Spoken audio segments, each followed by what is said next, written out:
All right, Chiefs Kingdom, we got a mailbag episode coming up on today's show. I picked out some comments on recent episodes that we're going to throw together here. And if you want to be on our next mailbag, here's how you can do so. Use hashtag Chiefs in the comments right now and ask a question. Trades, free agency ideas, training camp, the upcoming season, whatever questions you have, ask away in the comments. And for now, let's answer the questions from prior episodes.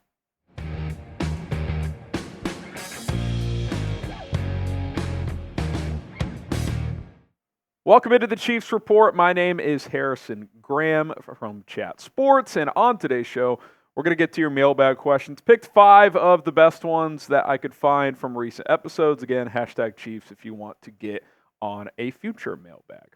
All right, let's start with King Chiefs Fan 12. Could we bring back Emmanuel Ogbah? And if you remember, Ogbah played for the Chiefs a few years ago, and his agent Drew Rosenhaus provided an update on his free agency status last week. He said this, quote, "Things have really picked up for E-Man. He has a really strong market right now. This offseason, there were multiple teams that were interested in signing Emmanuel, but we just didn't find the right fit economically or schematically.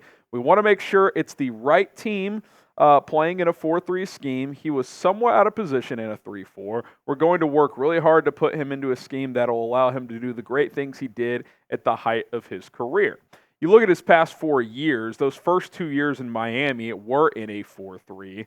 I think 2022 was as well, but he got hurt that year, didn't play that well. Last year, played decent in a 3-4, 5 sacks, but he's never been a great run defender, and he's not a guy you want to drop into coverage. And in a 3-4 scheme, playing edge, you have to sometimes. So he does want to get back in a 4-3 and just pin his ears back and get after the quarterback like he did in 20 and 21. And also in 2019, he only played in 10 games that year for Kansas City, his lone season with the Chiefs, but he had 5.5 sacks. Had he had a full healthy season, he might have pushed for a double-digit sack year. So he's familiar with the scheme. That was Steve Spagnuolo's first year as the defensive coordinator. It is a 4-3, which is what Rosenhaus says he wants to play in moving forward. And when you look at what the Chiefs currently have, he could very well be your number 2 or 3 edge rusher, at least to start the year, because you have George Karlaftis.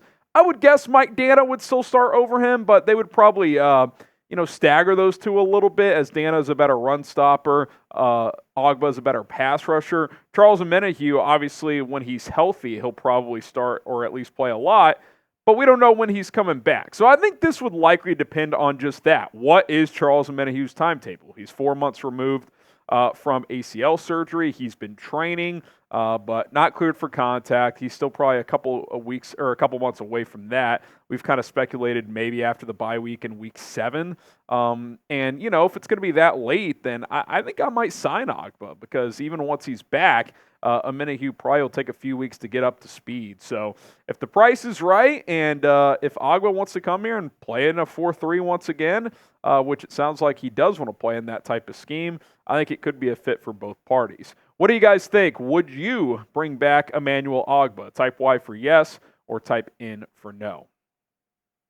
We got MV Pat here. How many more seasons does Travis Kelce have left? Yeah, I mean, there's been a lot of speculation on that since last year. He's getting a little older. Last year didn't have his best year, although he's still very good. Obviously, he's dating Taylor Swift, traveling a lot. Does he want to spend more time doing stuff like that? Personal life, I did have the thought maybe that's the case, but if you remember, at mandatory minicamp, Kelce said he plans to play until the wheels fall off. That's what he said. Now, he's 34. I don't think he's quite year to year yet. I think he'll play at least 2 more years because, A, he wants to go for this 3-peat. Now, if they got the 3-peat, could he consider walking away? Maybe. But then you're kind of like, man, can we do a 4-peat, right? Like, that chase still seems to be there for Kelce. He's doing all the OTAs, all that stuff. So I think he's at least 2 more years. Then he's probably year to year after that. Again, last year ended his 1,000-yard streak at 7 seasons. But remember, he sat week 17 or week 18. So even though he had a quote-unquote down year, he still would have had a 1,000-yard season had he played in that final week. They decided to rest him, though. He's still an elite player. Now, is he by far the best tight end in the NFL? No, but I'd still make the argument that he is. it's either him or George Kittle. Kittle might be a more complete player, but I would still take Kelce as a receiving threat, no doubt about it. So I think he's got at least 2 more years left. After that, he's probably year to year because he'll be 36 then. But I don't think retirement's quite on the horizon yet. I'm sure it's, bouncing around in the back of his brain, but I don't think it's, at the forefront right now.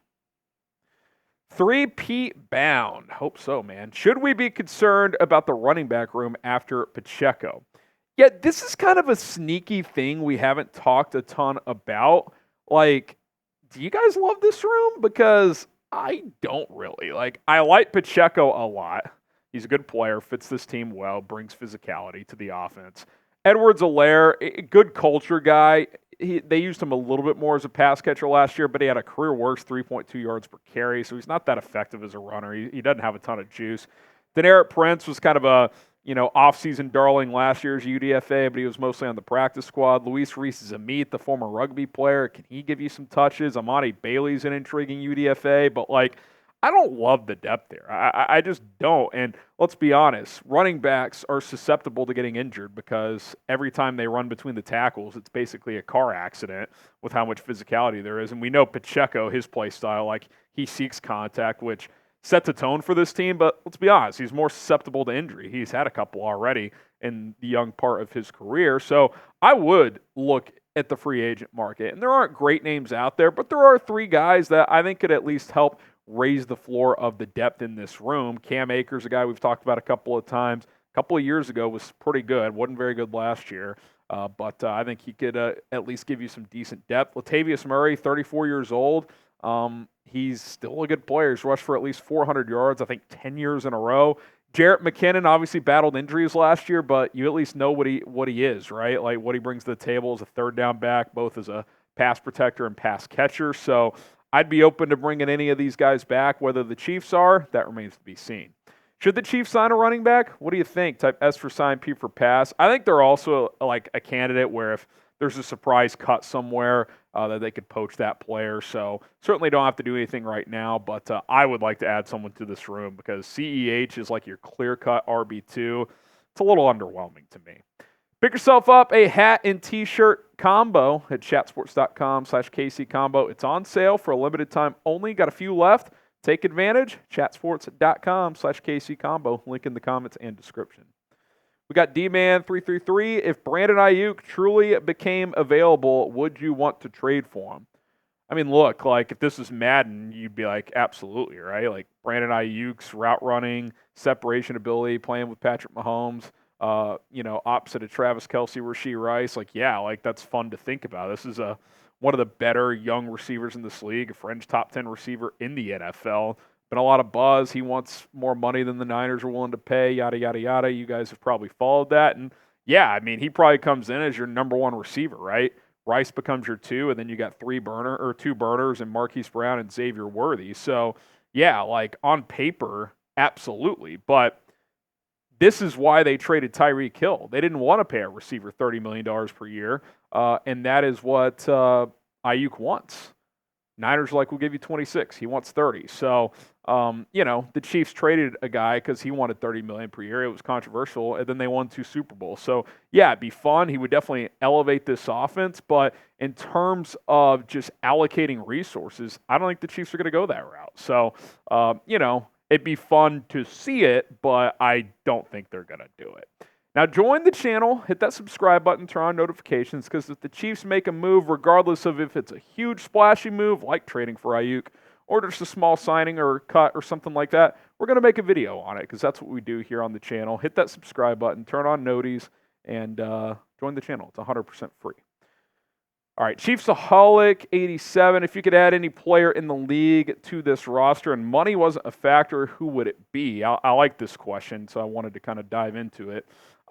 Again, pipe dream additions here. Money doesn't matter. You're able to just get them again, like fantasy draft style, Madden, whatever. Trent Williams, you think about plugging him at left tackle. Tyreek Hill, again, I'd love for him to still be on this team. Just, $30 million per year wasn't worth it for the Chiefs for the cap reasons. Myles Garrett, Micah Parsons, 2 of the young premier 4-3 edge rushers in this league. Christian McCaffrey, I love Pacheco, but you put McCaffrey on this offense, that's That's pretty lethal as well. I think for 2024, I'd pick Trent Williams. Like, who they tried to sign a few years ago before they traded for Orlando Brown. He ended up signing with the Niners instead. Could you imagine if he's your left tackle? Like, how are teams going to beat the Chiefs? Like, that's the only way Mahomes has lost in a major way in the playoffs has been when they couldn't block the Bucs. Well, you put Trent Williams at left tackle, your biggest question mark probably on your roster right now.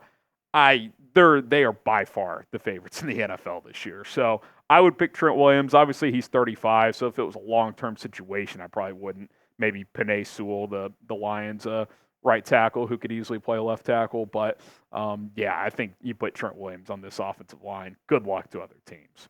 Name an unrealistic addition you'd love to have for this team. Other guys that thought about, like Max Crosby. You put him on this defense next to Chris Jones. That'd be a whole lot of fun, stuff like that. So if you got a name out there that has crossed your mind, throw them in the comments. And don't forget, #Chiefs to get your questions answered on a future show.